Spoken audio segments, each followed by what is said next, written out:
भाजपा लूणी विधानसभा क्षेत्र के कार्यकर्ताओं का होली स्नेह मिलन समारोह रविवार को आयोजित किया गया। इसमें केंद्रीय कृषि एवं किसान कल्याण राज्य मंत्री गजेंद्र सिंह शेखावत, पूर्व विधायक जोगाराम पटेल सहित भाजपा नेता और कार्यकर्ता शामिल हुए। शेखावत ने प्रधानमंत्री नरेंद्र मोदी की सराहना करते हुए उनके कार्यकाल में करवाए गए कार्यों और योजनाओं से अवगत करवाया।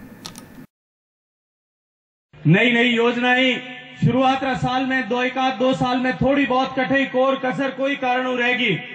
कटे सरकार आंकड़ा नहीं दिया, कटे बीमा कंपनी बदमाशी करी, पर आप रो बेटो आप रो भाई क्योंकि उठे बैठो है, मैं उनमें नियमा में परिवर्तन करा दियो और प्रधानमंत्री जी रो धन्यवाद करूं कि मारा बनाया नियमा ने अप्रूव करिया कि अगर सरकार आंकड़ा राज्य सरकार आंकड़ा टाइम माते नहीं दे या खुदरा हिस्सा रो प्रीमियम नहीं जमा कराए तो 12% पर साल रो दंड जो है ब्याज माने माथे लाग।